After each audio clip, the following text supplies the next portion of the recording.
Hey, everybody. Welcome back to the Poisoner's Almanac. I am your co-host, Adam. I'm Rebecca.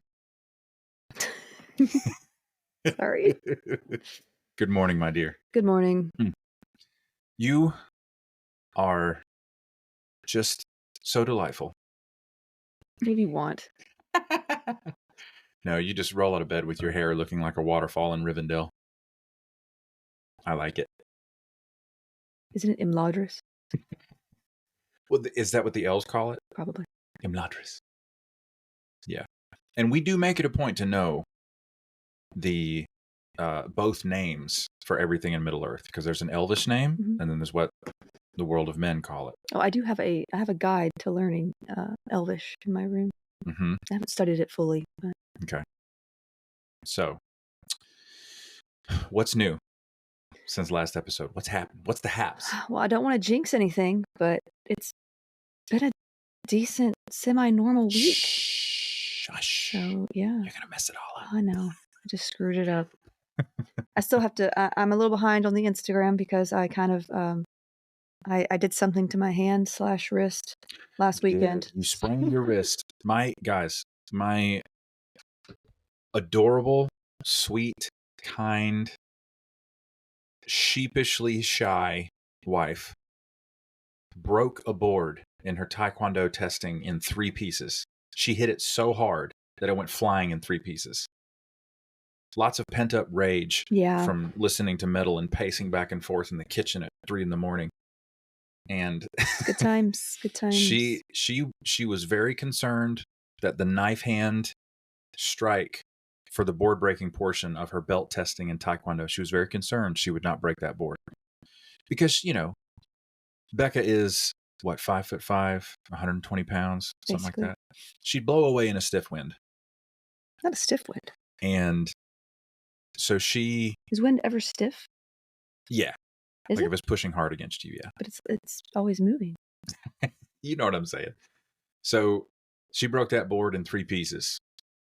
And then we ended up in the ER later that night just to make sure it was not the ER. It was an urgent care. It was an urgent care. Big difference financially. Huge difference. Oh my gosh. I will not go to the ER unless I am dying. What is the American healthcare system? Sincerely, an American healthcare worker. Yeah. But anyways, she sprained her wrist because she gave that board the business, and it was all swollen and painful for... It was, but now it's better. It's better. So now I can actually catch up on... And you can actually type things, yeah. More importantly, you can actually play Dreamlight Valley. That was the main thing we were missing. Yeah. So, yeah. I gotta, get to level 10 with all my characters. I mean, we're not animals. So... Okay, so... Some of them are, though. Correct. Well played. So let's jump right into housekeeping here. We got to hustle. Not helpful. Yes, I have to go to my job so that I can earn the right to go back to my job. So housekeeping, everyone. Make sure you're following us on whatever platform you're listening to us on. Make sure to follow us on socials. There are links in the show notes to do that.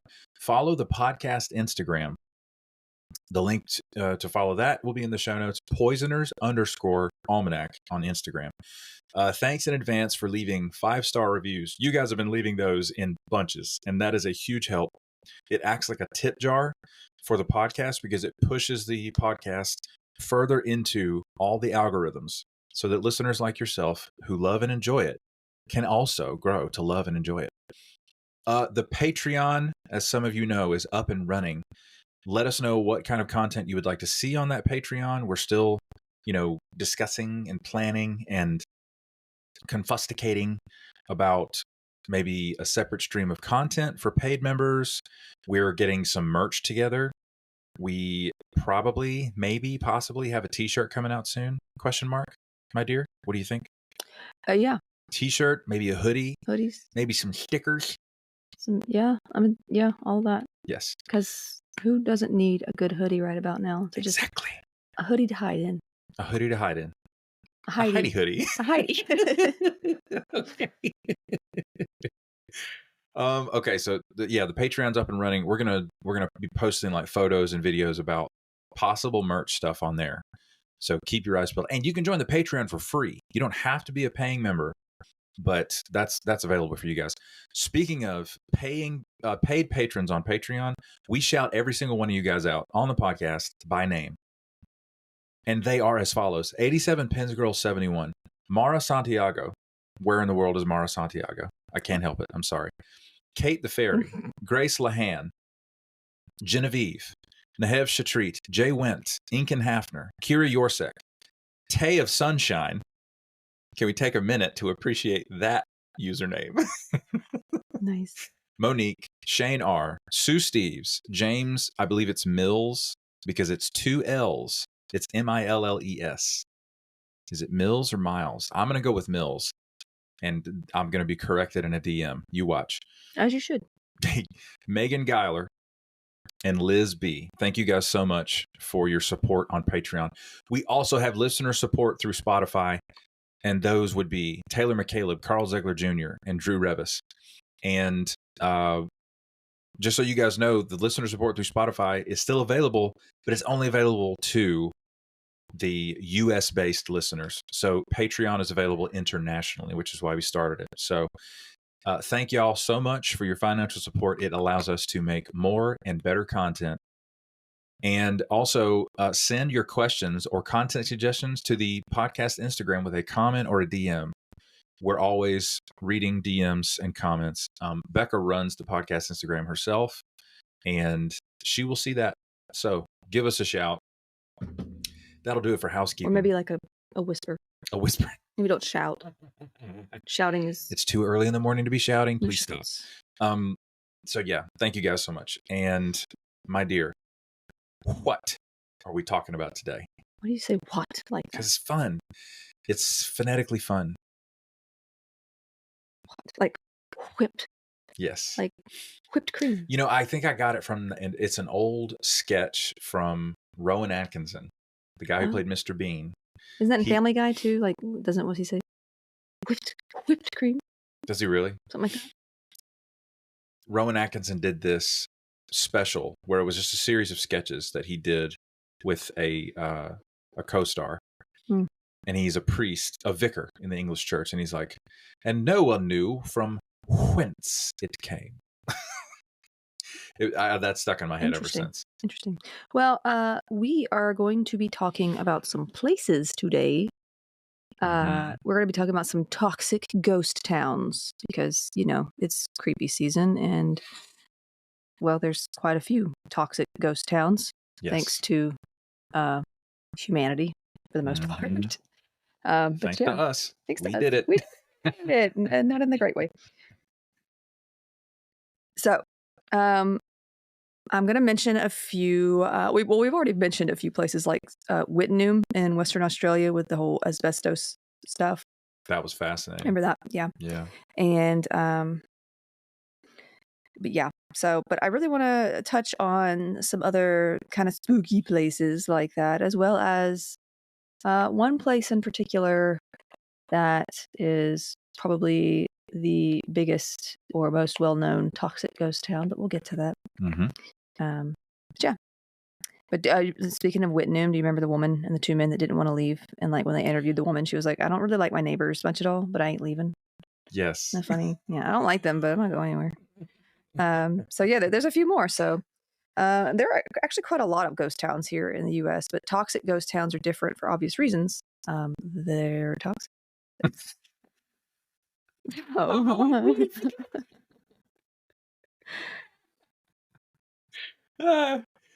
All right. That was good.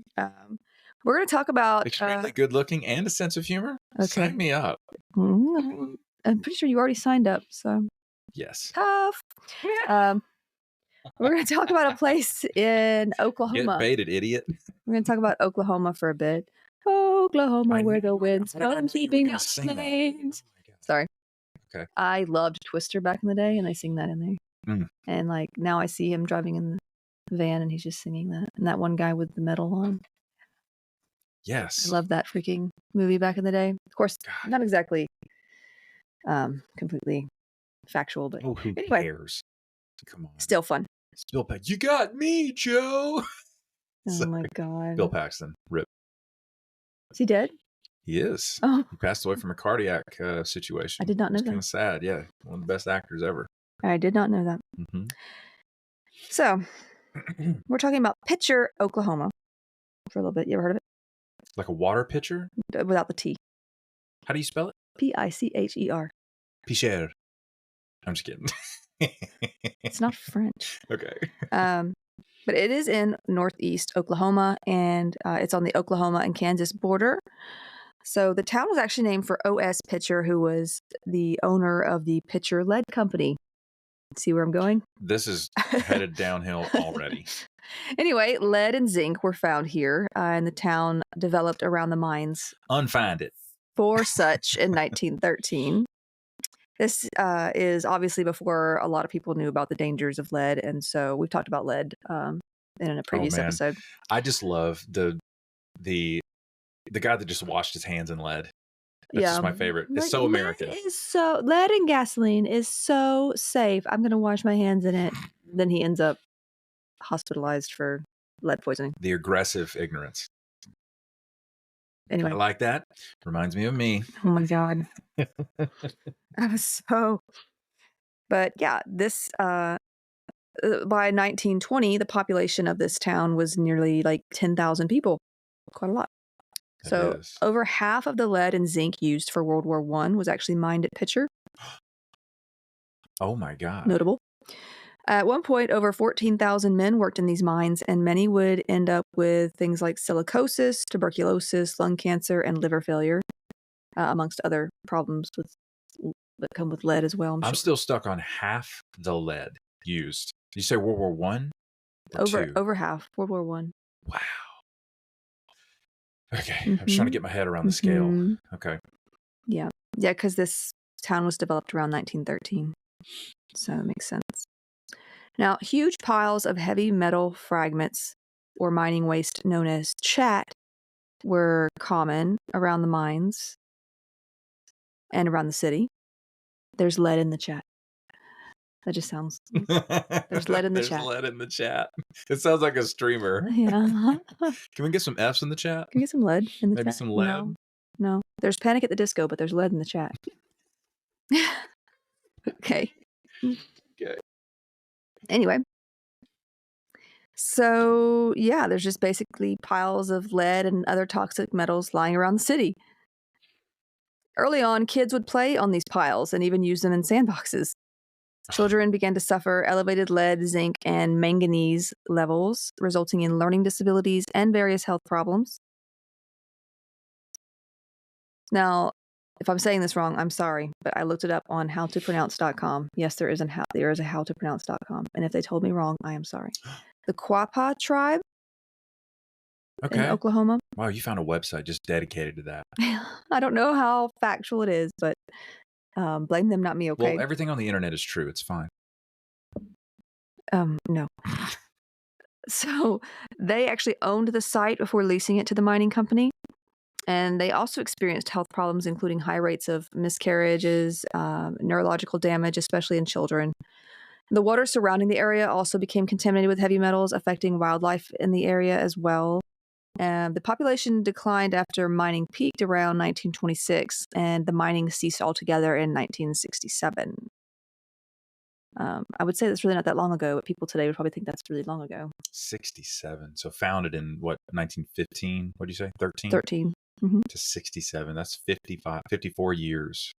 But yeah, so Pitcher became a part of the Tar Creek Superfund site in 1983, joining Treese, Kansas. There's a Kansas, Oklahoma, which is kind of fun. Yes, I have heard of that. And Cardin, Oklahoma. Cardin. Yeah. Now, a Superfund site is basically an area where there's a lot of pollution, and they're trying to clean it up.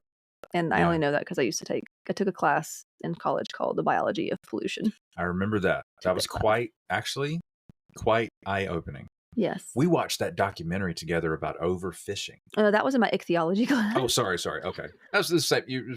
That's in adjacent classes in college. Yeah, it was an adjacent semester. And am I using ichthyology or biology of pollution? I mean, sort of.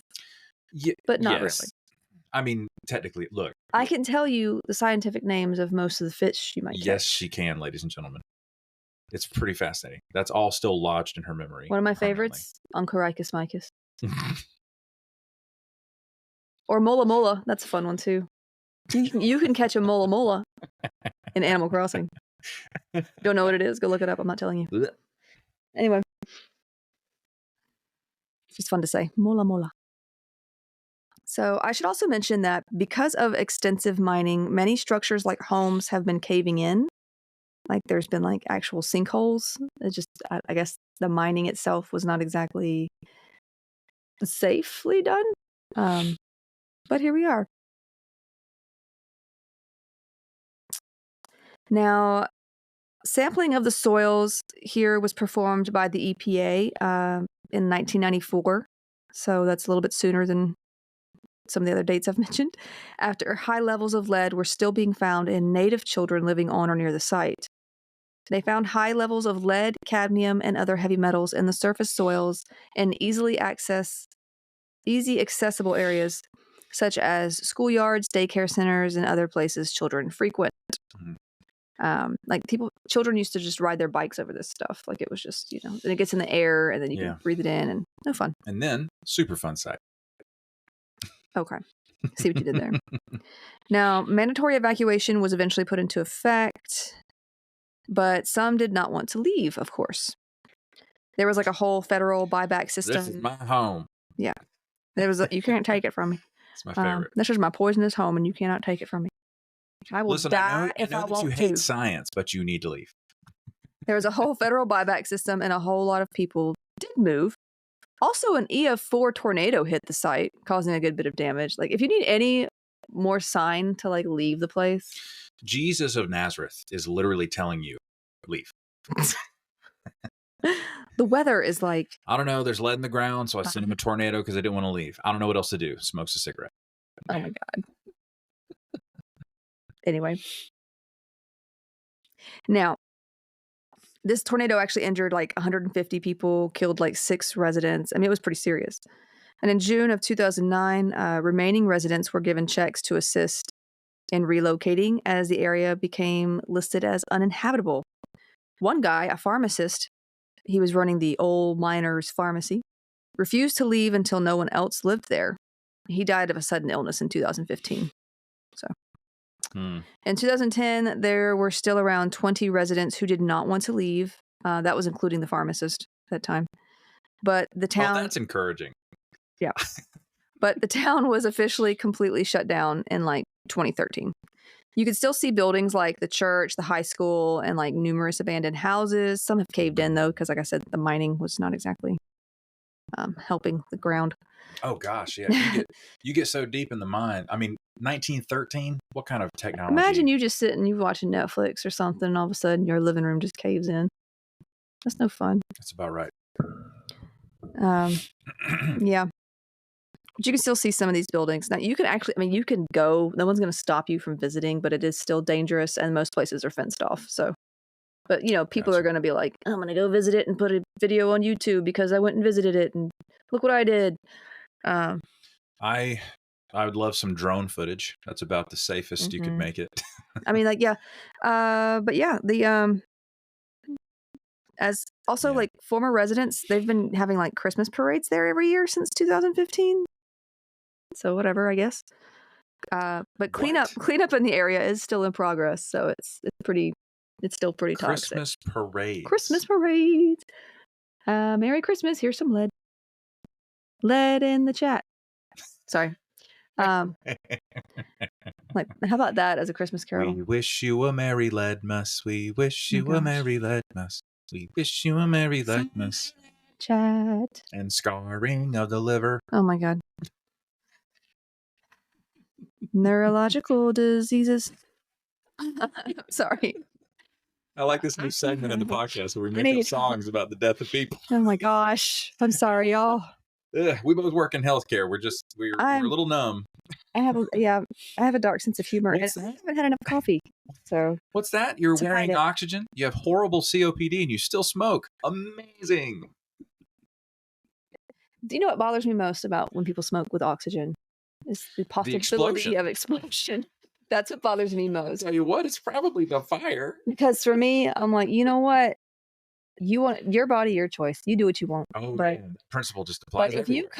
if you come into the place where I'm at with an oxygen tank and you're that close to it with a spark, Listen, I want to leave. Just call in a bomb threat. Just skip straight to the end of the book. I'm gonna want to leave. I'm just saying. Anyways, Fire, as you were saying, and oxygen tanks don't mix. They can't, so they shan't. They won't, so they don't. I need to stop. Don't. This is solid gold. Kidding. But for link to the Patreon in the show notes. But for my my true crime fans, because I'm a big true crime fan myself. Yes. There is something else interesting about this place. There was nothing in the rug, by the way. Picture. That really, I was. You know what?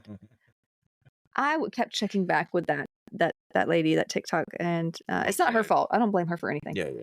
How dare she not have a body? Just buries a rug, though. I would have done the same thing. I'd been like, "Excuse me." Come on. It is. They should dig a little bit deeper. Okay. Dig a little deeper. Isn't that a song? A Disney song from Princess and the Frog? Yes, I remember that. I need coffee. Okay. Okay. So, yeah. In Oklahoma, there were the murders of Danny and Kathy Freeman, and possibly the murders of Loria Bible and Ashley Freeman. Loria Bible and Ashley Freeman were actually never found. They were these girls. They were having a sleepover, and somebody basically shot the parents, burned the place down, and their bodies were never found. Oh. These two were never found. Now, Ronnie Dean Busick was arrested in April 2018 for his involvement in these crimes. The other two that were said to have been involved have since died. Good riddance. But one of them, the reason why this city or this town, not town anymore, is a big deal is because it's been rumored that the bodies of Loria Bible and Ashley Freeman were buried there or dumped in a mine.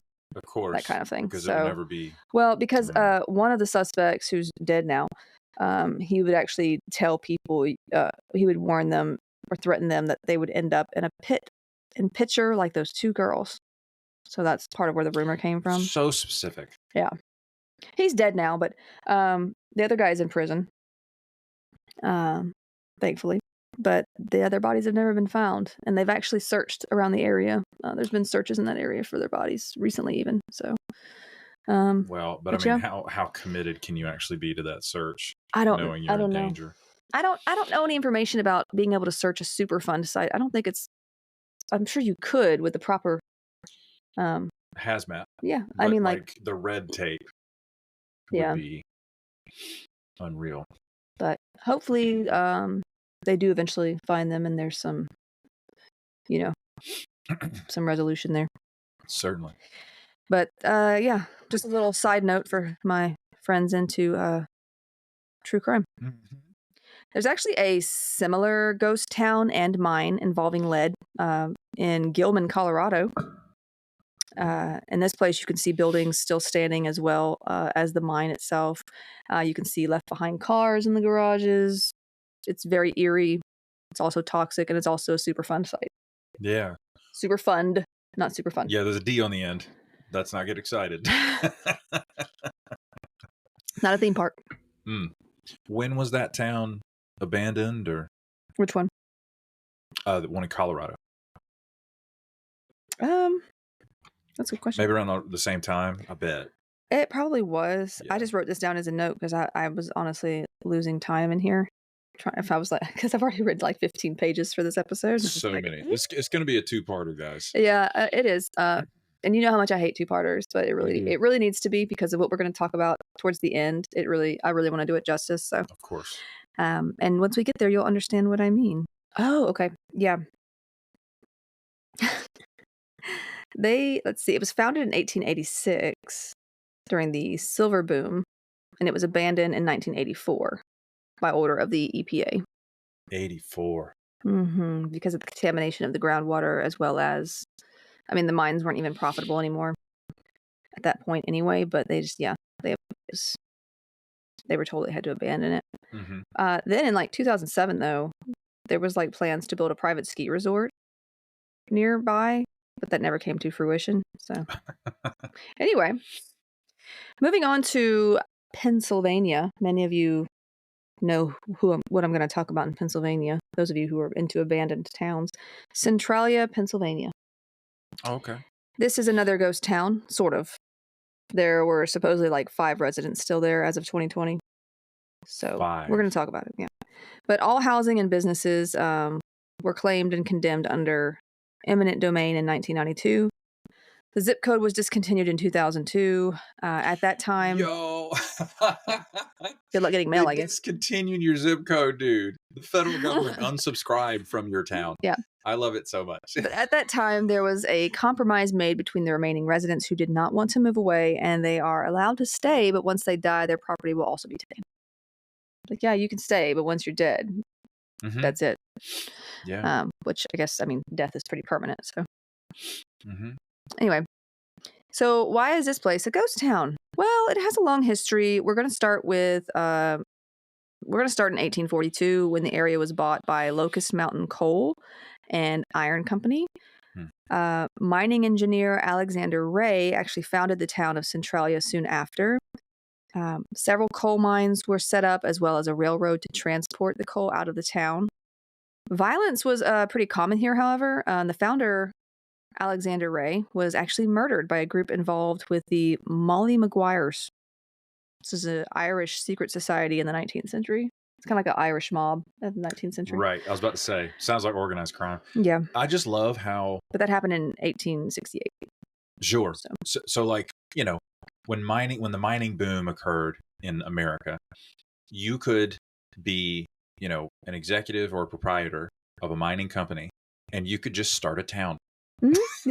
Yeah, basically. All you need is the mining company, the capital, the funding, a rail line, which of course the federal government is 100% invested in expanding the railroad at that time, because you need a place for the miners to live too, and that's going to be a good place. You got a rail line, you got the mine, and you got the capital to just build really crappy housing for your workers. And next thing, overnight, it's a town.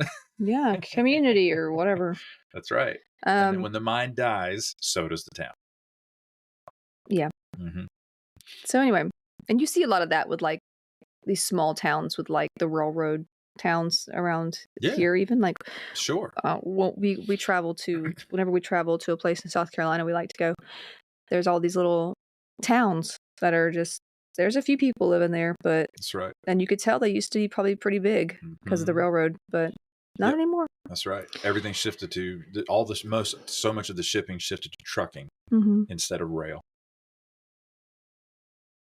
But yeah, now this kind of violence by the Molly Maguires was actually kind of common, and it would continue. It was their way of improving wages and working conditions. It's basically a violent sort of union, I guess. So, but at max population, they were pro worker. Yeah, well, they were trying to, make sure. Okay, all right. But at max volume. You said max volume. At max population, it was about 2,761. This is in 1890. There were 7 churches, 5 hotels, 27 saloons, 2 theaters, a bank, a post office, and 14 general stores / grocery stores. Hang on. How many saloons? 27. 27. Well, they might need a drink at the end of the day. It sounds like drinking was all they were doing if they weren't at work. That is hysterical. Well, they had 7 churches. And, and they had 2 theaters and some grocery stores. So great. 27, man. 27. Hey, alcohol's a big business. Of course it is. So the businesses that never seem to struggle, no matter what the economy is doing, are liquor stores. Look at the time too, though, because even when we talked about prohibition a while back, before, people were drinking a lot. This was just their norm too. It's true. They were drinking a lot, and it was just a way of spending time with each other as well as chilling out after work and dealing with life. Dissociating. But yeah. I feel like most of us have a better we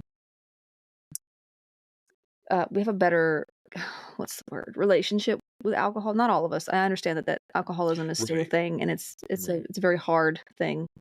Mhm. But society wise, I feel like I'm digging a hole here. Society wise, I feel like like most of us know, like, oh, you probably shouldn't have a drink. You probably shouldn't drink beer with breakfast every day. A mimosa on vacation, fine, sure. Sure. But like, Yeah. you know what I mean? Like, we're not There's- drinking with every meal. We're not, the But- water isn't cholera infested as much as it used to be. As much as it used to be. I'm not saying there isn't any bad waters, but like, yeah, like I feel like we kind of have a more understanding of the dangers of alcohol. And Certainly. Well, there's a reason we have the know. term day drinking. We kind of know, Day like, that's drinking, not, not supposed to do that, right? well, maybe like one summer day, you're out on the pool.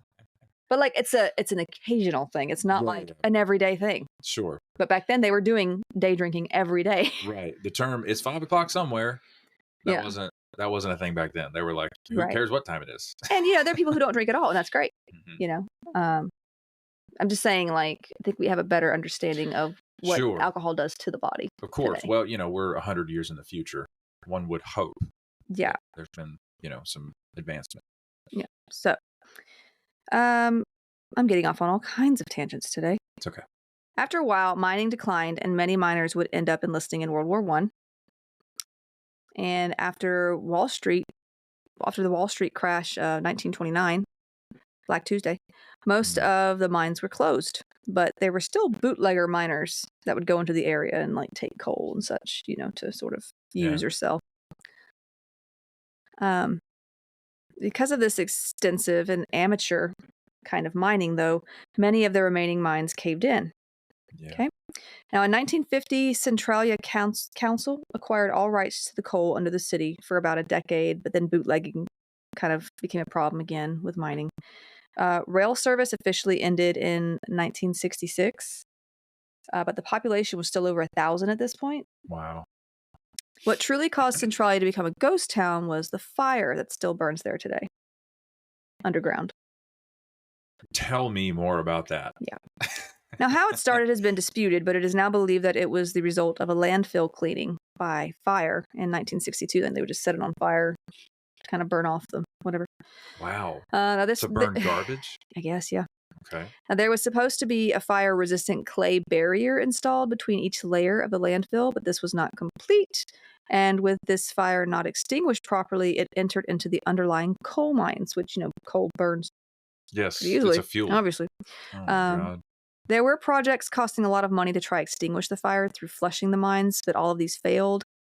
Those still living in the town did not know anything was really amiss until about 1979. John Caddington, who was mayor and a gas station owner at the time, was checking the underground tanks for the fuel level and found the dipstick he was using to be hot. And so he was like, huh. What? Yeah.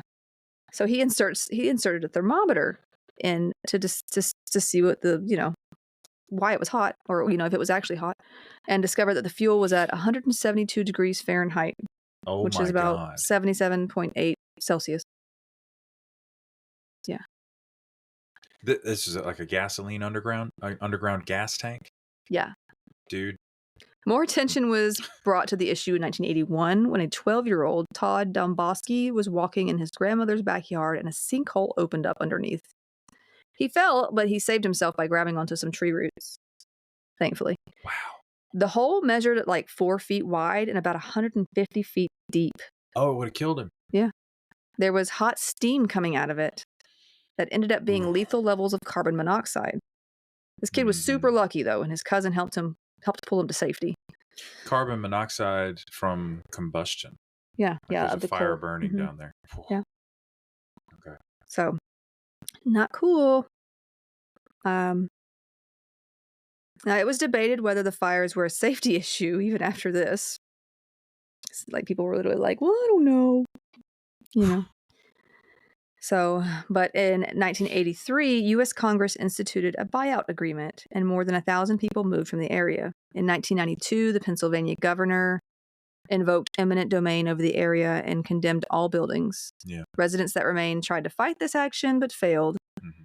There are now few houses left standing in Centralia.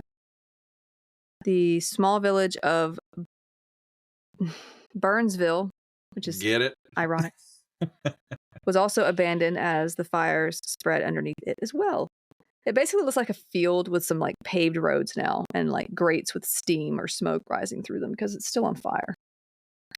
That's unbelievable. There is a church there though that has weekly services still, and people come from like outside the town to it.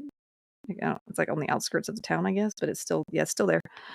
I am shocked. There are also some cemeteries that have been left unaffected by the fires so far. So. That just shows you, because I grew up in religious fundamentalism, y'all, like people will go to church. There could literally be hell underneath it. And they're like, we're doing this. You know, determination. Let's see. There are several signs warning people about the dangers of the fires. Sinkholes, toxic carbon monoxide gases, things like that.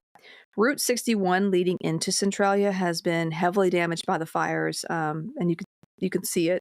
Well, you could, but it was also known as Graffiti Highway because a lot of tourists would visit the area and riddle it with graffiti. Like they just thought it was cool, I guess. But most of this has been recently covered up, I guess. Tourists deface everything. Well, I mean, it was pretty much defaced by the fires anyway. It was like, I see. It was looking rough anyway. Okay. And I think people just like to visit it to say like, oh, I went to this place. There's a giant fire underneath. You know, they think it's cool, I guess. I don't know.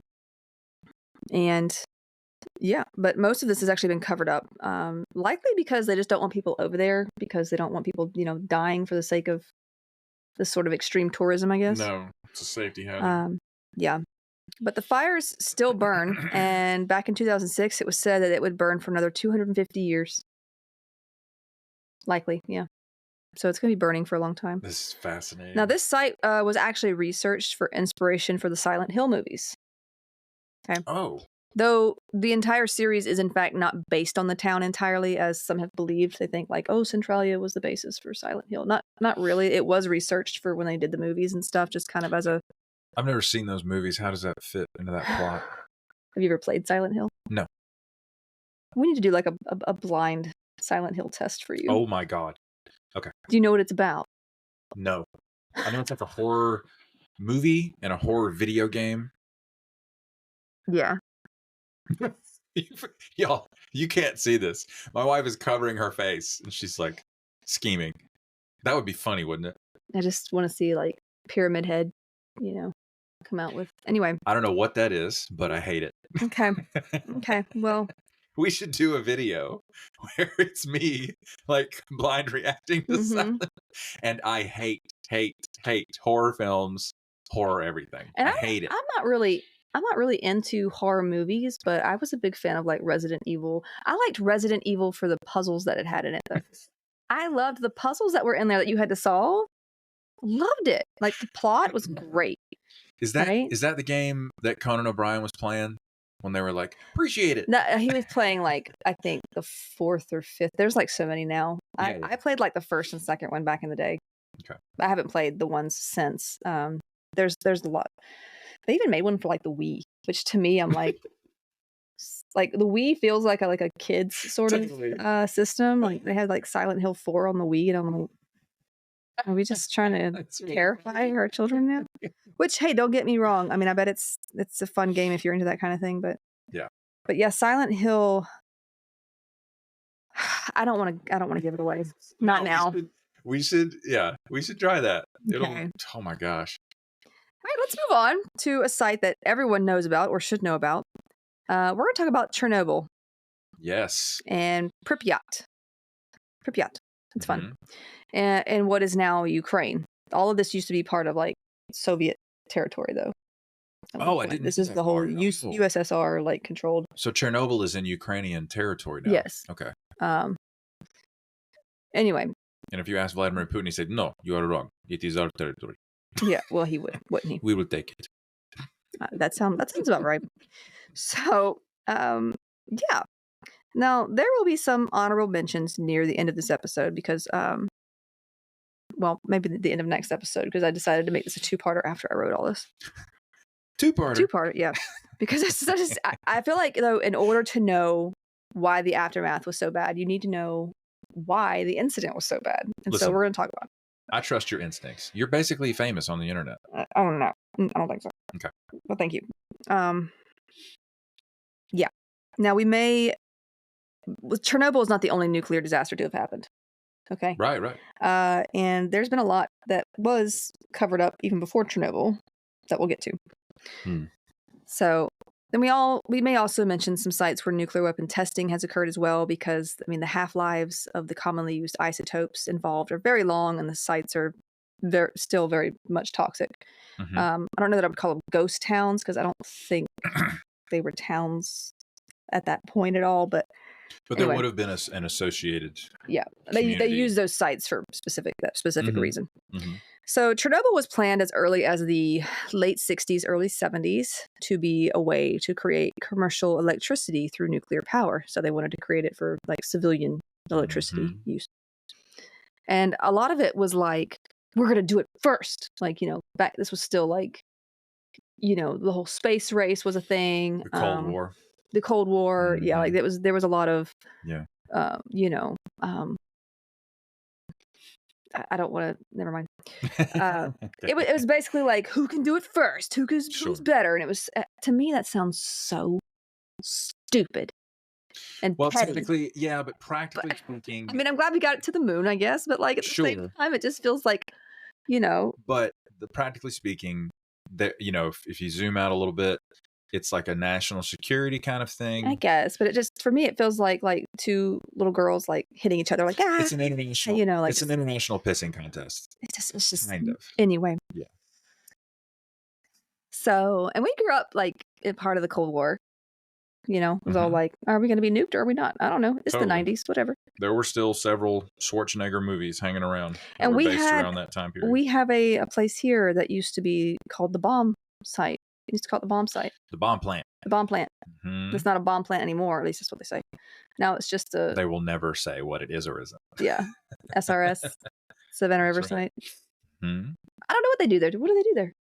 I don't know. I know what they do at Vogel. I know they do.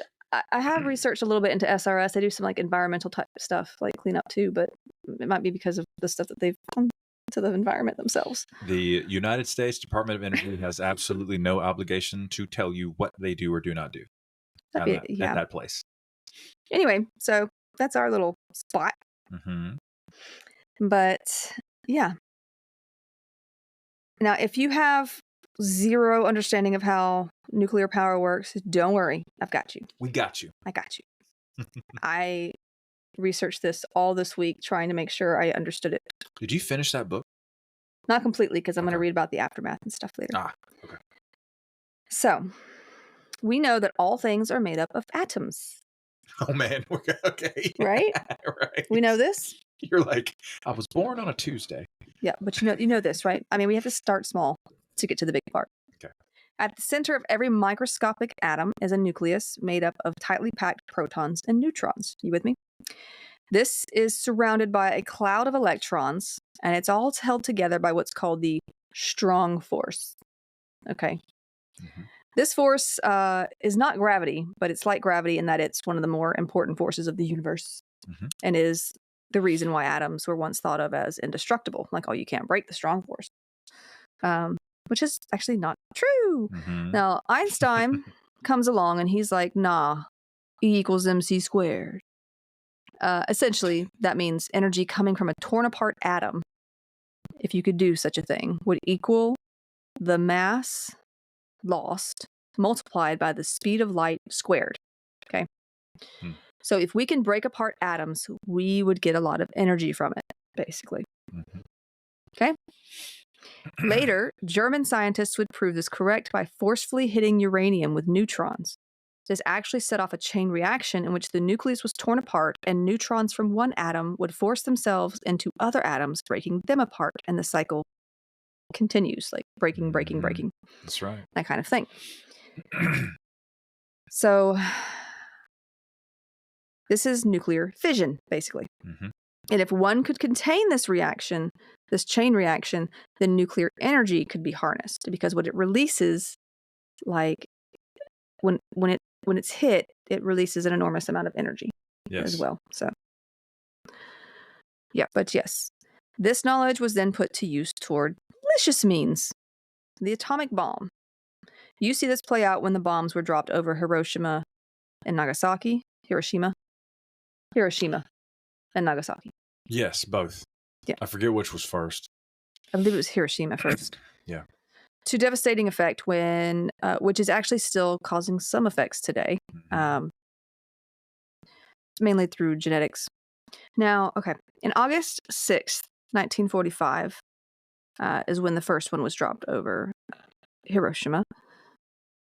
There was only like 1 kilogram of uranium that underwent fission. This tiny bit, okay? That was still enough to destroy the city, killing and poisoning hundreds of thousands of people. Yeah. It was insane, and I hope it never happens again. It shouldn't ever happen again. Of course, it did happen again after that at Nagasaki. Certainly. Now, radiation is created upon the disintegration of unstable atoms, okay? Elements such as hydrogen or oxygen always have the same number of protons in their nucleus, giving it its atomic number. So hydrogen has like 1, oxygen has 8 protons, that sort of thing.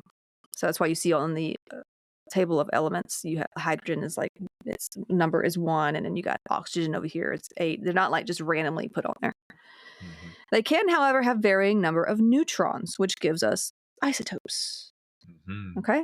So you have like an isotope of this particular element. That's because the neutrons are different. Yep. Okay. And I know this is a lot. Stick with us. Yes, stay with me. Think of those elements that can have different numbers at the end. So you have plutonium-239, radon-222. We talked about some of this with the radium girls. Strontium-90. Every atom or element has at least 1 isotope, but not all isotopes are unstable. Unstable isotopes are what leads to radioactive decay, which then causes radiation. That's right. Okay, so these are the ones we're talking about. Now, like I said, we've discussed radioactive decay a bit. It was important in our episode on radium and the radium girls. Radium decays into radon gas, which is radon-222, which in turn can decay into polonium-218. You understand each other so far? Yes. So you have you mentioned that. I think decay can turn it into something else, but it'll it's literally change. Yeah, but that an atom becoming another element is it's a big deal, and it's not good for organic tissue. No. Now, this nuclear decay is radioactivity, and the energy put off is radiation. Radiation occurs naturally all the time. The sun, which I have a love-hate relationship with, emits radiation, as do various stones and underground resources that have been subjected to natural deposits of like thorium and uranium, like small bits of it. Now, according to Adam Higginbotham, this is a fun name, in his book Midnight in Chernobyl, which is the book that I got a lot of my information from, the granite used to power the U.S. Capitol would actually fail federal safety codes for nuclear power plants because of how radioactive it is. I'm sorry, the granite used to power? No, to build. To build. The U.S. Capitol. It's radioactive? Yeah. I mean, radioactive enough to fail federal safety codes. Get out of here. Living tissue, so you and me, we're also somewhat radioactive. Bananas are radioactive, too. Didn't you know bananas? Okay. Oh, stop it. They are. But do you know the world's most radioactive food? Taco Bell. Oh my God. Brazil nuts. They have 1,000 times the average concentration of radium than any other organic product. Don't ask me why. Why? I don't know. Oh, you just told me not to ask you that. Sorry. Now, radiation becomes dangerous when the waves or particles are powerful enough to mess with or destroy the atoms of tissue in living organisms. This is ionizing radiation, and it can be one of 3 kinds. So you've got alpha particles, beta particles, and gamma rays. Now, if you've ever watched superhero movies, I'm sure we've all heard of like gamma rays and things like that, right? Yes. Yeah. And I like how they just like kind of create a plot off of that. They're just like, gamma rays, that's what happened. That's exactly why this happened. Sure. But like they never explain like what a gamma ray actually is. No, They're just it just now we "Well, have the Hulk. Yeah, duh. A So radioactive spider, because of course a spider can contain whatever. also, gamma rays just kill you. They don't They do. make you anything They super. do.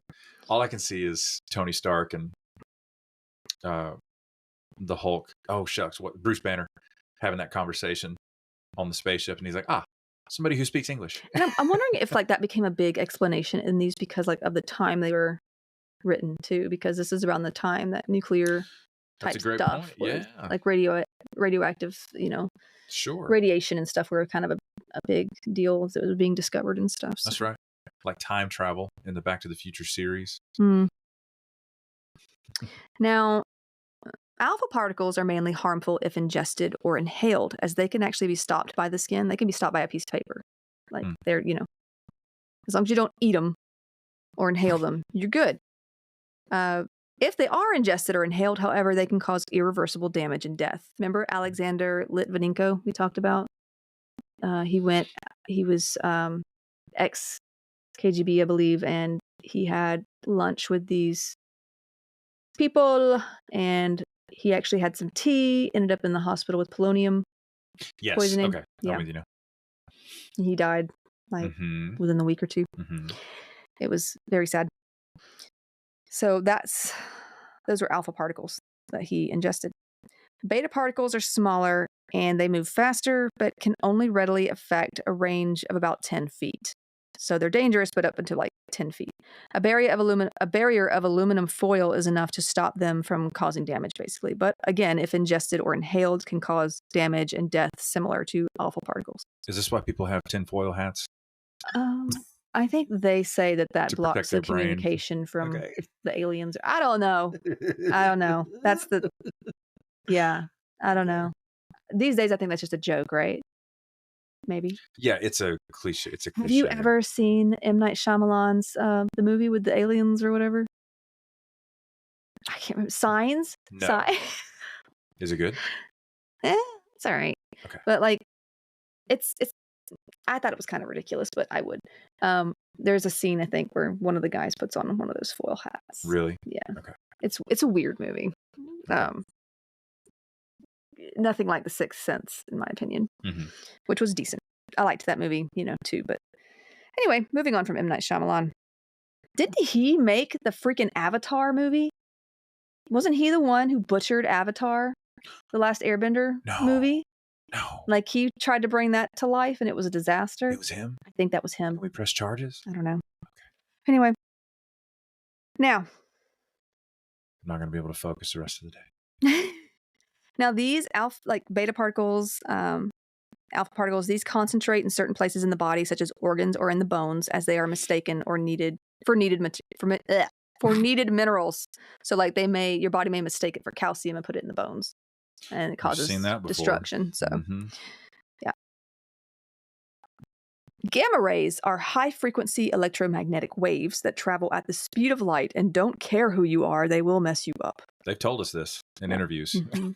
The only thing that can stop gamma rays is a thick slab of concrete or lead, and they can travel very large distances. Yay. So if you ingest or inhale alpha or beta particles or are exposed to gamma rays in any way, you will come down with ARS, acute radiation sickness. Your chromosomes and cells are basically transformed and destroyed, leading to a very unpleasant death. Okay. Symptoms of acute radiation sickness include nausea, vomiting, hemorrhaging, and hair loss. You saw this when we talked about polonium. Litvinenko, he had his hair was all gone, all that.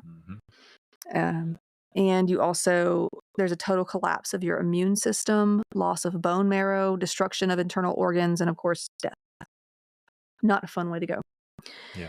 Now, in Higginbotham's book, Midnight at Chernobyl, he retells the story of Thomas Edison's assistant who was constantly exposed to X-rays during experiments that Edison wanted to do with these. This assistant would place his hand on like a box while Edison exposed him to X-rays. Just put his bare hand on the box, right? They didn't know that much at the time.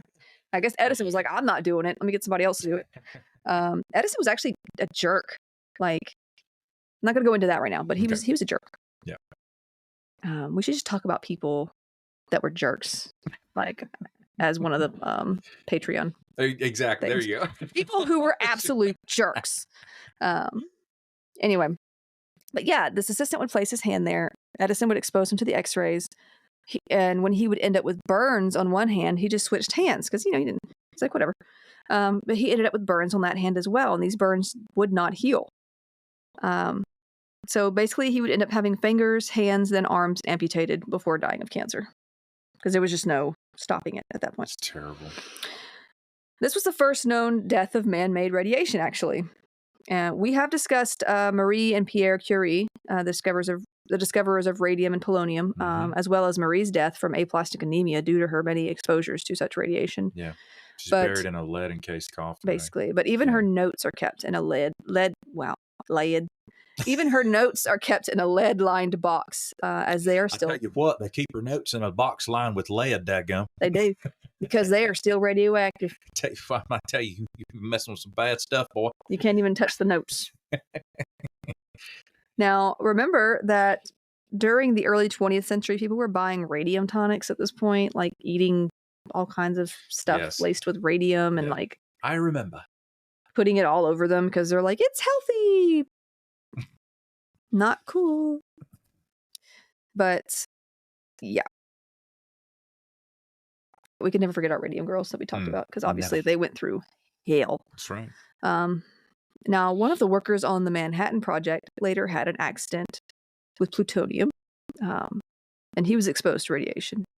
He promptly just set down his stuff and went to a hospital where he died less than a month later. He was only 24 years old.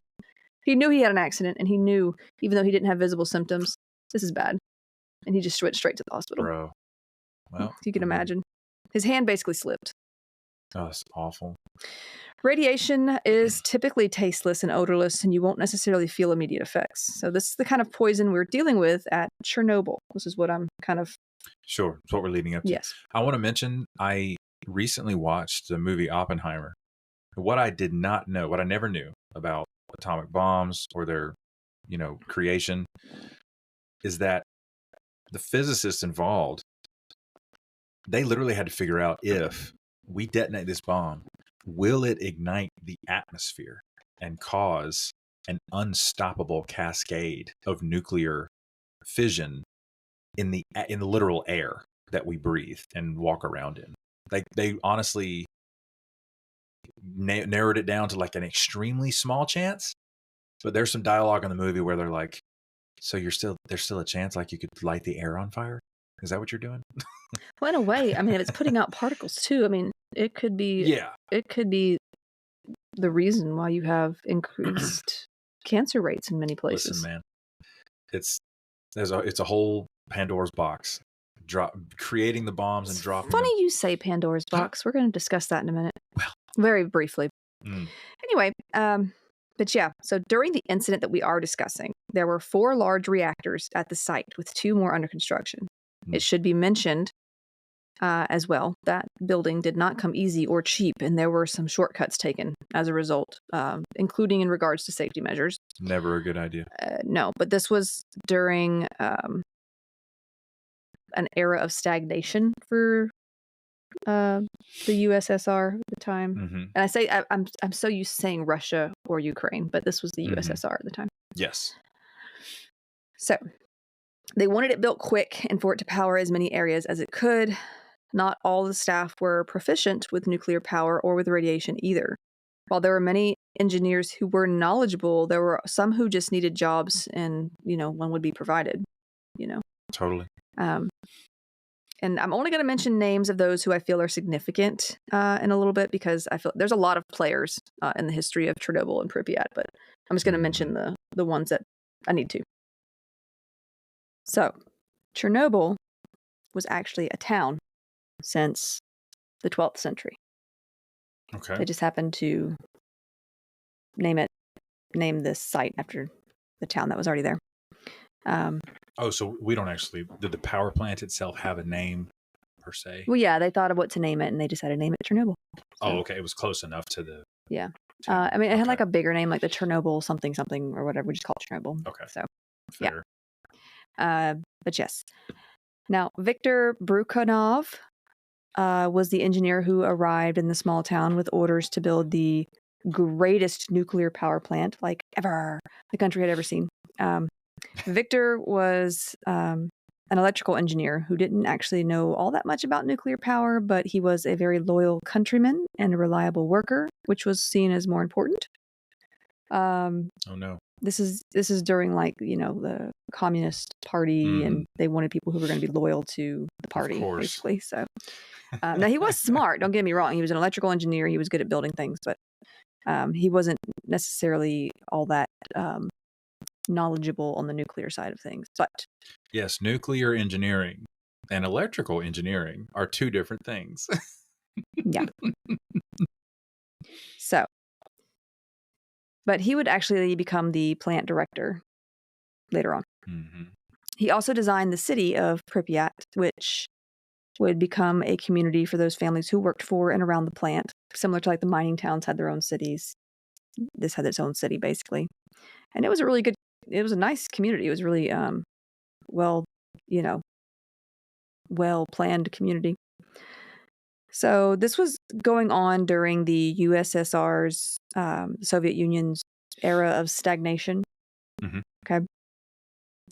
When there was just constant supply shortages because of high military spending. There was a lot of corruption involved.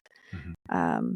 So like the Communist Party, while promising this sort of utopia, was just rife with corruption, nepotism, elitism, classism, and control, basically.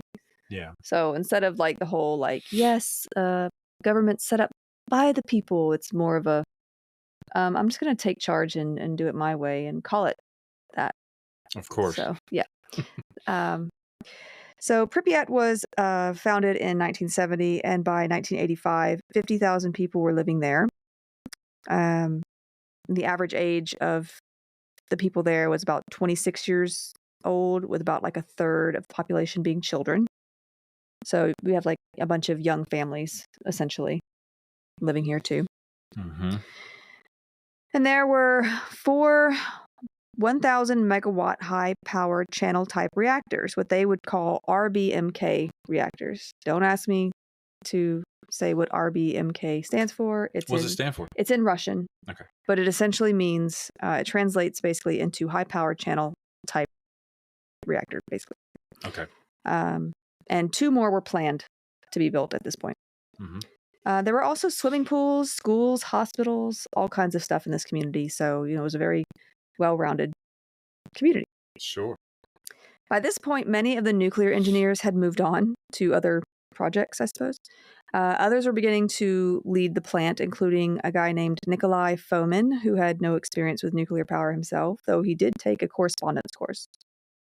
Wow. You were able to find that out? Yeah. I read. I just love that that's recorded in history. He's not a nuclear engineer, but he did take an online class. He did. I don't know if it was online at this time. It wasn't online. Right, but it's the equivalent. I know. Correspondence education at that point was like you mailed stuff back and forth. I don't know. Well, I guess that's what he did. Yes, comrade. Now, he actually became the chief engineer. I mean, why not? But would be promoted to plant director once Viktor Brukhanov was promoted to like the Ministry of Injury. Wow. Injury is what's going to happen Ministry later. of Injuries. You got that one right. Ministry of Energy in Moscow. No corrections needed. I do want to mention that in his development of Pripyat, there was a bronze statue that was placed in the city. The statue was of Prometheus. Do you know who Prometheus was? No, I don't remember. Well, first of all, you ever seen Prometheus and Bob, the cartoon? No. Oh my gosh, are you serious? It's like the alien that comes down to like teach the caveman, and the caveman just keeps screwing it up, and the alien is like supposed to be taking video footage of him trying to teach these cavemen, or No. Bob is the caveman. But that sounds hysterical. It is so funny. And like the alien it's not really even talking, I think, going on, but it's just like Bob is always screwing stuff up. And the alien is just like, okay. I'm it's immediately funny. interested. It's a funny, anyway. Okay. Back to this. Prometheus. Prometheus was the Titan who stole the gift of fire from Mount Olympus of Greek mythology to give to mankind. So like their story about fire was Prometheus gave man the gift of fire.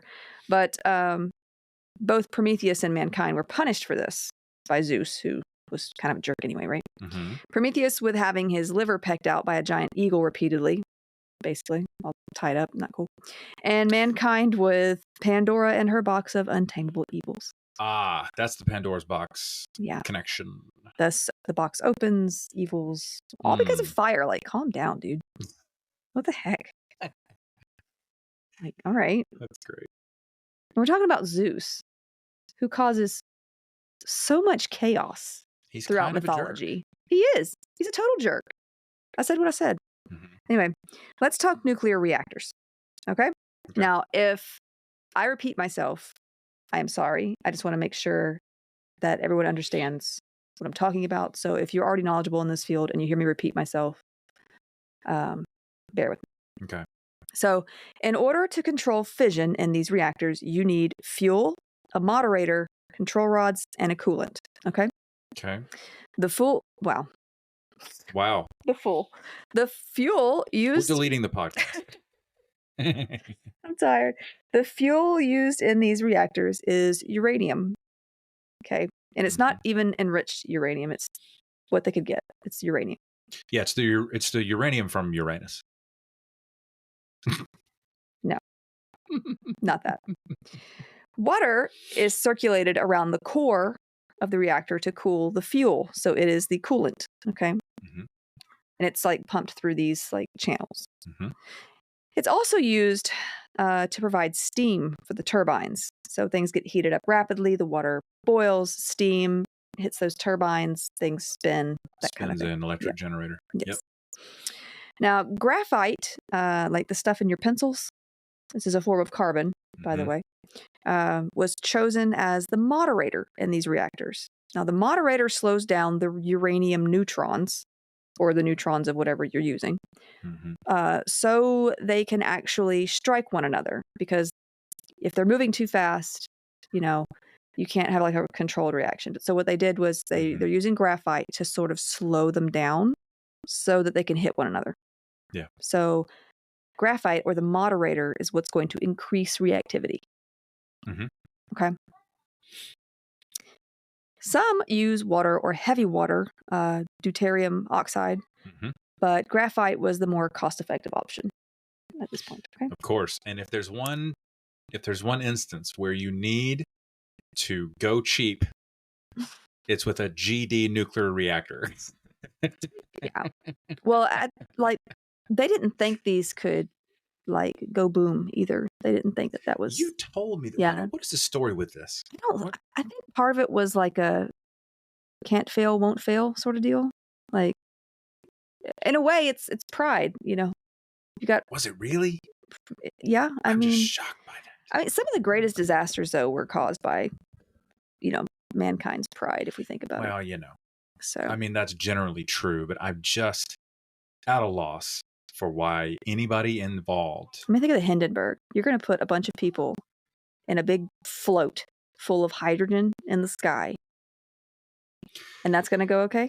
I mean, that's going to go okay? Did that go the way you wanted it to go? Nope. Yeah, it's there. I mean, there's some. Yeah, it's a highly flammable gas. Anyway, but back to Chernobyl. Yep. So we've mentioned the fuel and the moderator. Well, with the moderator, graphite blocks were placed around the fuel cores, full of uranium to slow those neutrons down, like I said, so that they can go into and stay in fission mode. Okay, so that the reaction can get there and sustain it, and keep going.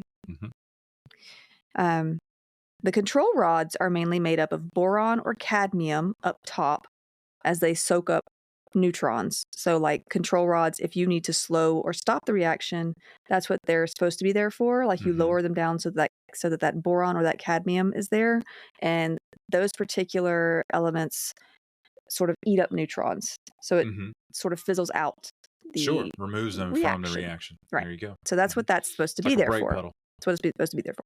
Yep. Basically, the rods soak up neutrons. They prevent further fission. If the rods are in, the idea is that fission is slowed and the reaction is what is known as subcritical, which would stop an out-of-control fission reaction. Okay. Which nobody cares about because nobody believes it'll happen. Well, they just don't think it'll explode. I don't know. Okay. Now, if the reaction becomes supercritical, that's when you have too much fission happening or an out-of-control fission sort of reaction happening. Okay. There's a risk for the reactor core to melt down or explode, even though they didn't think that it could, like an atomic bomb would. Okay. Yep. So now these control rods are pulled out when power is too low so that neutrons are not being absorbed by them. So if it's like going at low power and they want to make it a higher power situation, they'll pull them out. Okay. However, water is left behind, which is in itself a neutron absorber. So where it would displace the water, they pull it out. Water is now kind of there too. And that they actually absorb neutrons as well. So, which would not help in the enhancing of a reaction, right? Because they're eating the neutrons. Sure. So what they did, they put graphite rods at the other end of the control rods so that when you pull the cadmium boron rods up if you want to enhance the reaction, now you got these graphite rods there to help with that, to help enhance it. Okay. So like you're looking at kind of like this, the way I view it is like, you know how you have those people standing up on those and they have like the little things that they hit each other with them and they have like a pad on each side, little poles. Oh, like you're jousting? Like you're holding it in the middle and you're hitting with each side. Oh, like they have at the trampoline park? Yeah. Like I think like one end being the boron, one end being the I think that's accurate. graphite. So except for these go in vertically. Yes. Okay. Sure. You don't just hit them at each other, but yeah, they go in vertically or back out vertically. When you are raising the control rods, you're doing so to accelerate the reaction. So that's helpful for this situation.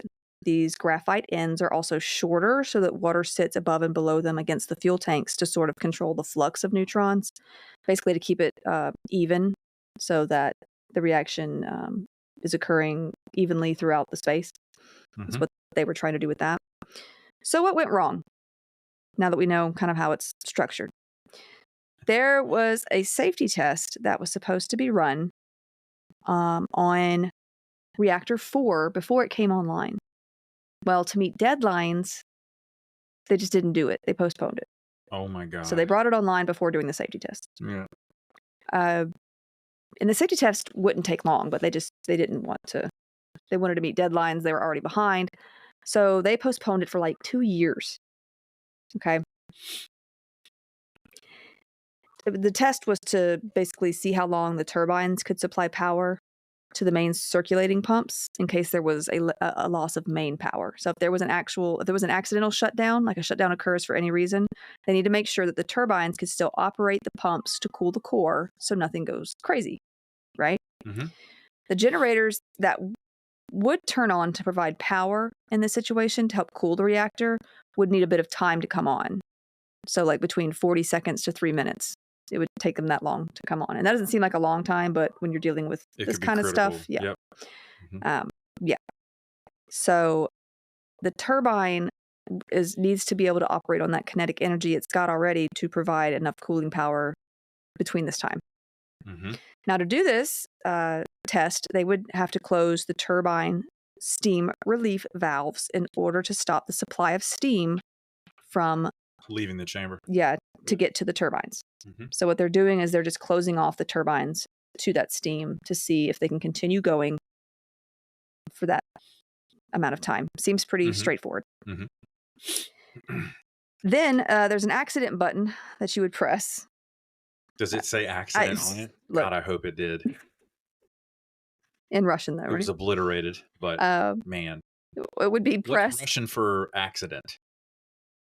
I don't know. Okay. But this particular button would be pressed to initiate the start of the generators. But they needed to be sure, like I said, the turbines could keep spinning. Mm-hmm. Okay. Now, the test was supposed to be done before the reactor came online, like I said, back in 1983, but was postponed to meet those deadlines, and its operation went ahead anyway. So they've been running this reactor fine for now. Mm-hmm. Now, the test was scheduled during the day of April 25th, 1986. However, dispatchers for the power grid explained that factories and businesses all around Ukraine needed full power to meet quotas before the May Day holidays. So they wanted to keep the power up and running. They didn't want a test to sort of shut down things, even for a few seconds. And just a bit of context for that, I have seen footage, and again, this was probably produced by, the Russian government, but I've seen footage of Vladimir Putin himself visiting the conference room of a big manufacturing plant in Russia and basically giving every executive in that room the business. And they all look like a dog with their tail between their legs. Like, it's serious business. Like, the government has their thumb right on top of every single manufacturing economic sector in that country. So when they say, we got to meet quotas, they're saying, we'd really love to now get thrown into a black SUV, never to be seen again. Yeah, so there you go. Economy, huh? Mm-hmm. So it was running full power all day, okay? The test, and therefore the accident, happened on night shift. So the morning hours of April 26, 1986, okay? Many factors could have led to poor decision-making this night, including the fact that the physicist from the Nuclear Safety Department believed the test had already been completed, so he was not present for this. Oh my God. Which might have helped. He thought it had already been done. Yeah, to him, he I guess he'd been told it had already been done or something. Oh. So also, most of the workers there had not had any experience in shutting the reactor down for such a test. Like, this would be most of their first time doing this sort of thing. In fact, some were more familiar with the electrical side of engineering, like I said before, not really the nuclear side. Anatoly Dyatlov, I do not know if I'm saying that first name right. It sounds like anatomy. And except for where the M is, there's an L. All of my Russian pronunciations. Dyatlov. Yes. All of my Russian pronunciations, I'm basically relying on the voice actor who played Saint 14 in Destiny 2. Okay, well. The deputy chief engineer had worked with nuclear-powered submarines. So this guy had actually worked with nuclear-powered submarines. But he'd also been involved in an accident before all this that had been covered up. But anyway, his job here was purely administrative. Either way. He'd also studied up on these kinds of nuclear reactors. So in a way, he did his own correspondence course. This portion of the program brought to you by Udemy. Anyway. So also many workers, including Dyatlov, were running on very little sleep. Like, he had been 2 days without sleep at this point. That's what I read. Leonid Toptanov was working at the Senior Reactor Control Engineer's Desk. That's a mouthful. And this was his first time testing the reactor this way. Now, we mentioned control rods earlier, and this reactor had 211 of them. This is important, okay? And there were all kinds of meters to show the rates of reaction there and such. But they were not always immediately accurate, unfortunately. The reactor was huge. And even though they had tried to keep the reactions kind of in flux with how big the graphite rods were, as big as it was, there were reactions that could occur unevenly still throughout. So you may not know something's going wrong for a little bit. Good Lord. Okay. Now, Alexander Akimov was the shift foreman there and was likely the more experienced control operator present. There were others from the previous shift in the room, as well as those just there to observe this test. So there was 10 people in the room. just to give you an idea. And like from what I read, like these people worked hard to keep the thing under control most of the time. Like anyway, like they were just sort of, you know, they worked hard to do that. So this test would be kind of a wrench into things anyway.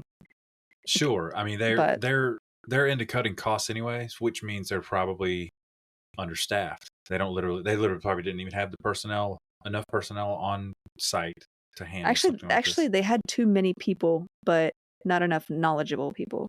Oh, okay. They did have a lot of workers, but not as many maybe knowledgeable ones as they should have. But even if they did, I mean, this still could have gone haywire just because. Anyway, we'll get there. After receiving the okay from the power grid dispatcher, and they were like, you know, okay, now you can do whatever you want to the power now, the team began to lower power to the reactor. And it came down to 720 megawatts, just above the minimum to be able to run the test, like protocol-wise. But Dyatlov insisted they take it down further to 200 kilowatts. Akimov was like, no, that's not right. And he was arguing that this would actually make the reactor too unstable, as it was not supposed to be tested like this at under 700 megawatts. And they argued about it, but he didn't want to lose his job because literally something like that in this scenario could make him lose his job. So Akimov finally gave in. Toptanov was putting the system into sort of like a computerized autopilot at the time, but he either forgot or neglected to put in the power it should stay at. So the power kind of plummeted near zero at this point. Alarms started going off, and they couldn't seem to stop the numbers from going down. And when the reactor loses power and reactions are not actively occurring, Xenon-135, this particular isotope, appears as a product from the cooling core. It's just what is created at this point when it's cooling down. And Xenon-135 is really great at capturing neutrons, which means even less reactions and less power. So it's basically like munching up all the neutrons. So it's going down really quick. Xenon, of course, began building up in the reactor during this time. This is about 12:30 a.m. And the power of the reaction was actually too low now to do the test. They had gone into basically what's called a xenon well. Like so much xenon was eating so much of the neutrons that power was just way too low at this point. So they went too low. They really should have shut the test down at this point and just waited, but they carried on. So in order to get the power back up, Dyatlov ordered for the majority of the control rods to be raised to allow for less neutron absorption. Okay. Speed it up. Yeah. So the majority, because at this point Xenon was eating the neutrons, so he wanted a lot of them raised. And Toptanov said that he refused the order at first because he knew this would put the core in an unstable state, because it has about 211 of these control rods, and he wants a lot of them raised. Like he wants most of them raised, right? That's a big shift. It's putting the gas pedal almost all on the floor. Yeah. So now it was known already during past testing that RBMK reactors, like Reactor 4, could become quickly unstable if the amount of rods remaining in the reactor was less than 30. When the SCRAM or AZ5 system was initiated, we're going to talk about that in a second. Once you had only had 7 remaining rods in place, pressing that button would do the opposite of shutting down the reactor like it was supposed to. It would basically trigger a runaway effect. So when you had 2 little rods in there, you just really screwing with stuff. Not wanting to be accused of insubordination and lose his job, however, he eventually gave in. So he and another engineer raised over 100 control rods, getting power back up to around 200 megawatts. By about 1 a.m., they had raised 203 out of the 211 control rods, something that was forbidden outside of the permission of the chief engineer. Okay. The turbines were now spinning again, but now with the rods raised, water became the main absorber of neutrons, and the graphite rods were now in place next to the fuel chambers, meaning you're going to have more of a reaction. It's more enhanced, right? Because the graphite rods are there. So more water was pumped in as coolant to try to, help the heat from this. But the levels were low. The water levels were low, and the pumps were never meant to run on such low power. So, now you've got, water near the core boiling, basically. Yeah. Okay. Now, one drawback of this kind of reactor is something called the positive void coefficient. In reactors where boiling water is the coolant, there are obviously bubbles present. These would be like the voids. With more bubbles and steam, there are less neutrons being absorbed, and therefore more reactivity is taking place, right? So where they're trying to possibly help slow the reaction, slow that down with some of this coolant or some of the water. And they wanted to get power back up, but they also wanted to control it. But because of the steam, and now you have these bubbles, these voids present, you're not having as much neutrons being absorbed as you normally would. Right. I bet it's so now it's yeah. It sounds like liquid water absorbs the most neutrons, but when it starts to convert to steam, now it's not doing that. Well, no, because there's less water and more air. We got more water vapor. Yeah. Yeah. So more and more steam gets produced, and the coolant boils up, basically, because it's so low. It's not supposed to be run that low. The reaction becomes sensitive to the boiling of the water. The positive void coefficient comes into play as now the water boiling less and less neutrons are absorbed because the water's boiling. And there are way less control rods to help control the reaction.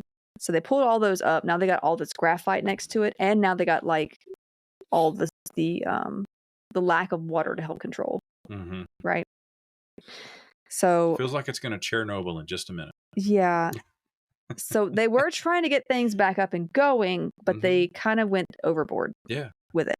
It sounds, listen, there's it's like there's 2 or 3 different feedback loops built into the design of this reactor that make it a horse that you can't ever really put a bridle on. Like it so easily can go off the rails. Yeah, it is.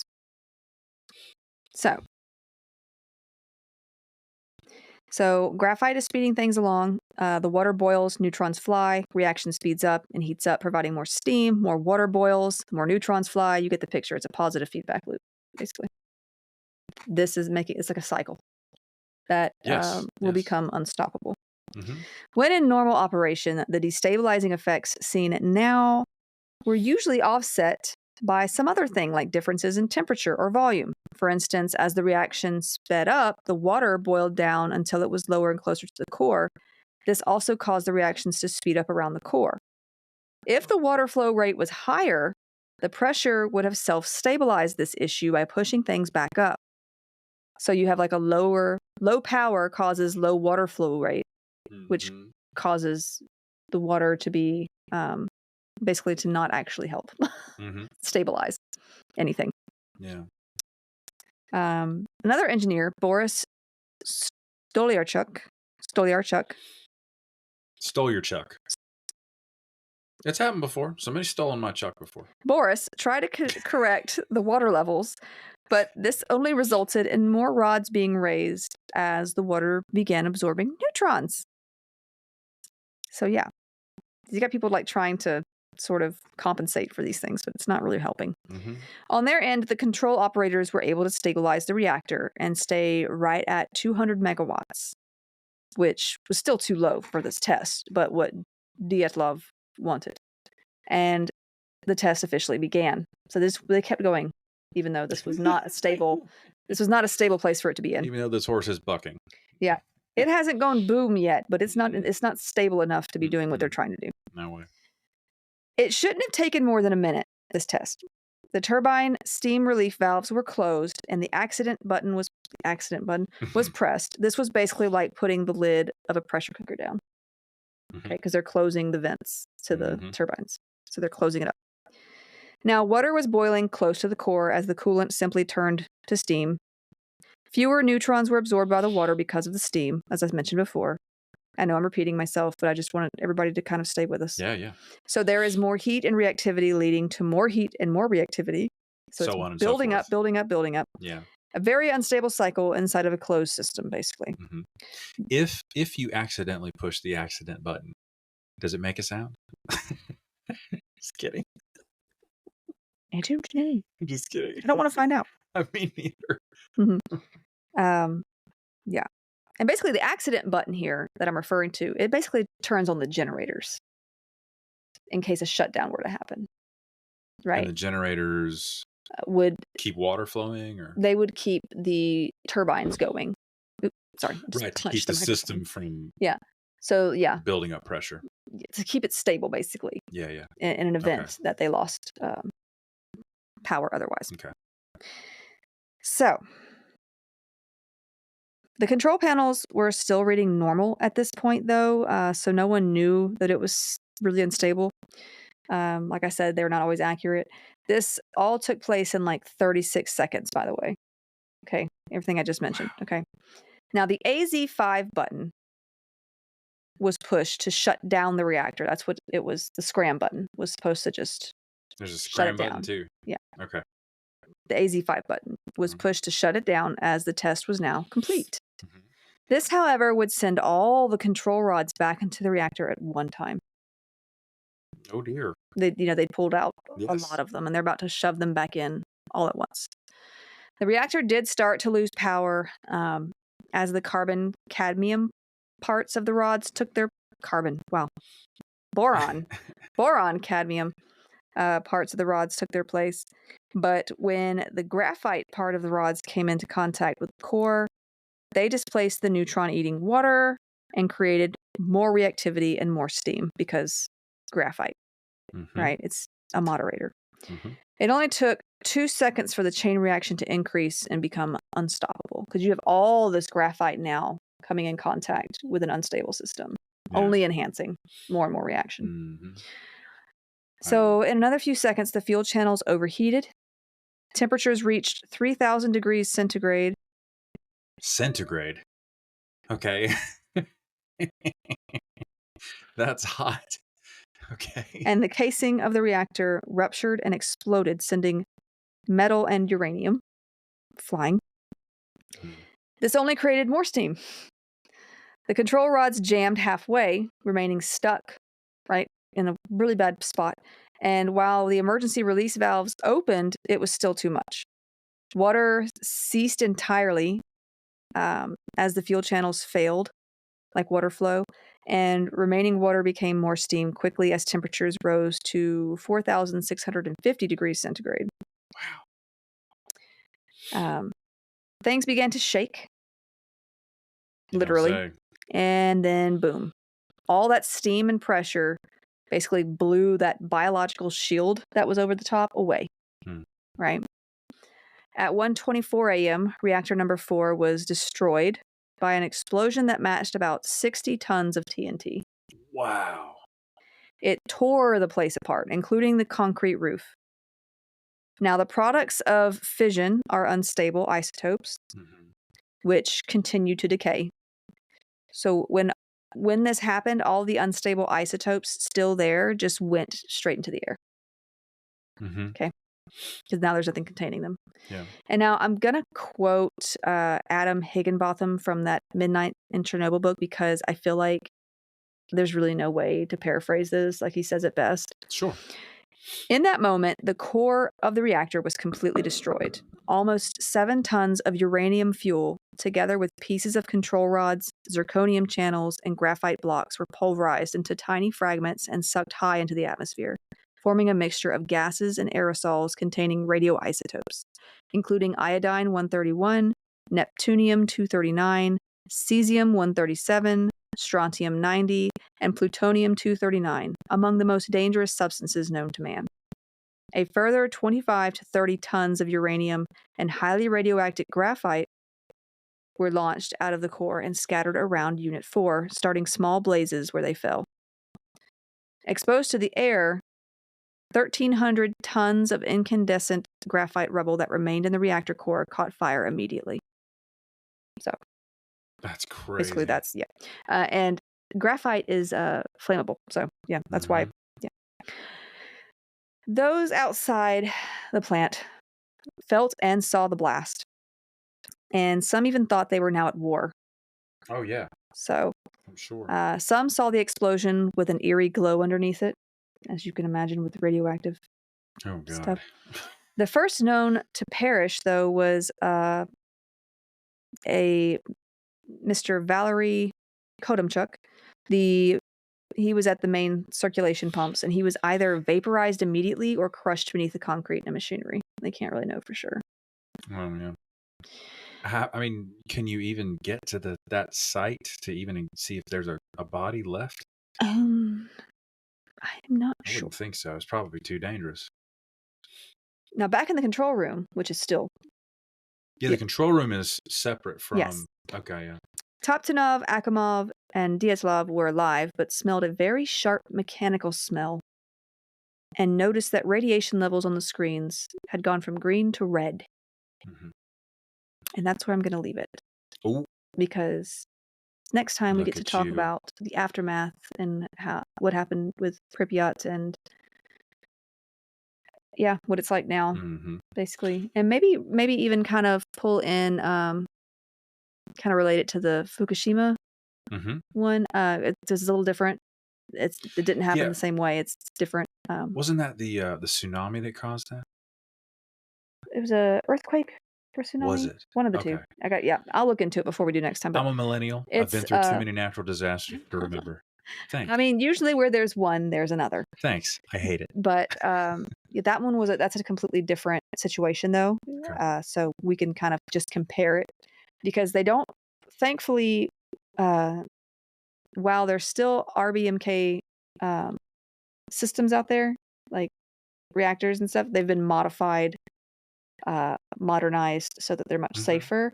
Sure. Most of them these days, though, are using much safer things. So nuclear energy has become a lot safer, to harness. Certainly. Obviously. I would stipulate, and again, I speak for myself, but nuclear power is probably the way forward long term.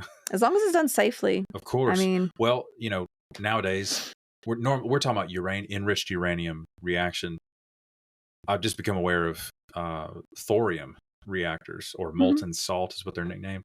There's so much, they burn much cooler, much more stably, and they can actually take waste from uranium reactors and use it as fuel. So the nuclear waste does not just fester under a mountain somewhere. Yeah, there's a mountain that we could totally discuss. Yucca Mountain. Yeah, here in America.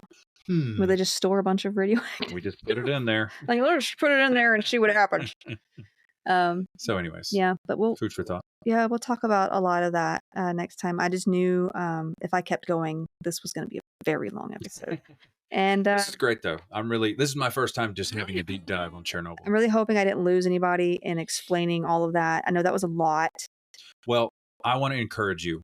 You're famous on the internet. Whatever. No, everybody's with you. But I wanted to make sure people also, understood. You're extremely good looking. Did I mention that? Okay, I wanted to make sure everybody knew how things happened so that they could understand what happened after. Yes, of course. But will you go out with me? I'm so done with you right now. Oh my gosh. Okay. Well, that's going to do it for this episode, guys. Thank you all for listening. We'll see you in the next one. Bye. Bye.